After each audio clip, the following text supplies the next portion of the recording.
इस वीडियो में हम ये देखेंगे कि किस तरीके से हम इनवॉइस नंबर जनरेट कर सकते हैं। इनवॉइस नंबर क्या होता है कि जब भी कोई हमारे पास ऑर्डर आता है और हम उसको रेडी टू शिप करने जाते हैं तो वो हमसे एक इनवॉइस नंबर पूछता है कि आप जो ये आपके पास जो ये ऑर्डर आया है और इसके अगेंस्ट जो आप अभी इनवॉइस बनाने जा रहे हैं तो उसका इनवॉइस नंबर क्या होना चाहिए।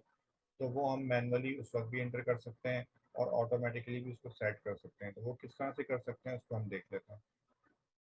इसी तरह से आपने यहाँ पे प्रोफाइल में जाना है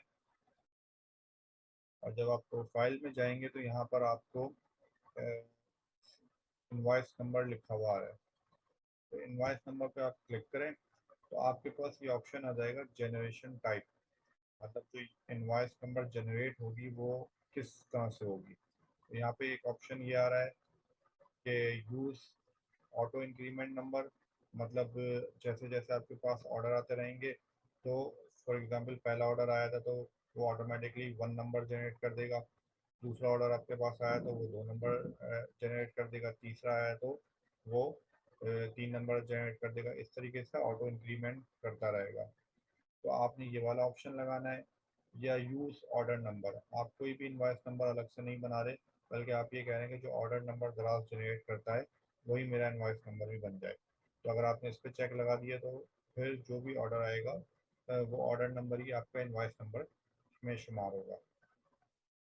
या आप प्रोवाइड नंबर मैनुअली, जब आपके पास कोई ऑर्डर आता है और आप उसको रेडी टू शिप करने जाते हैं तो उस वक्त आप मैनुअली कोई इनवॉइस नंबर इनपुट करेंगे। तो इसका सबसे अच्छा ऑप्शन जो होता है वो ये होता है कि आप इसको यूज़ ऑटो इंक्रीमेंट नंबर पे लगा दें। तो इससे ये होता है कि कोई भी इनवॉइस नंबर जो है वो रिपीट नहीं होता, वरना आप अगर मैनुअली डालेंगे तो अगर आप भूल गए कि मैंने पहले क्या डाला था और वही नंबर आपने रिपीट कर दिया है तो कभी कोई क्लेम कराना होता है तो उसमें फिर मसले मसाइल हो सकते हैं।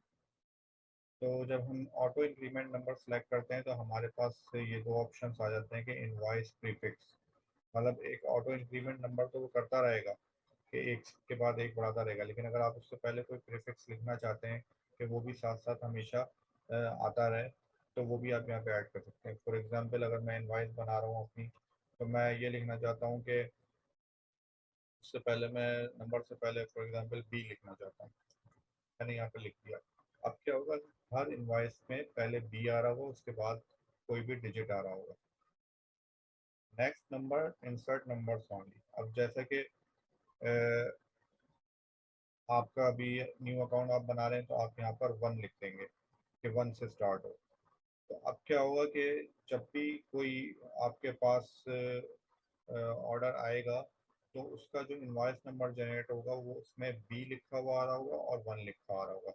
जैसे यहाँ पे आपको एक सैंपल के तौर पे दिखा दिया, next invoice number will look like be this B1। तो अब इसके बाद सेकंड ऑर्डर आता है तो वो किस तरह से हो जाएगा, वो ऑटोमेटिकली B2 हो जाएगा। आपने यहाँ पे सेट कर दिया है, अब आपको दोबारा कुछ भी करने की जरूरत नहीं है। ऑर्डर आपके पास आता है, रेडी टू शिप आप करते हैं तो वो ऑटो जनरेट हो जाएगा आपका जो इनवॉइस नंबर है। तो वो सेकंड जो होगा वो B2 होगा, थर्ड जो होगा वो B3 होगा, इस तरीके से सो ऑन आगे चलते जाएंगे। तो ये आपके अपने ऊपर, आप प्रीफिक्स रखना चाहते हैं नहीं भी रखना चाहते तो उसको भी आप छोड़ सकते हैं। तो फिर क्या होगा कि आपका सिर्फ 1 लिखा हुआ आ रहा होगा। तो ये जो एक तरीका था कि इनवॉइस नंबर किस तरीके से जनरेट करते हैं, तो ये हमने देखा। मैं आपको ऑर्डर्स पे भी ले जाकर दिखा देता हूँ कि किस तरीके से इनवॉइस नंबर की ज़रूरत पड़ती है। यहाँ पे मैनेज ऑर्डर्स में जाते हैं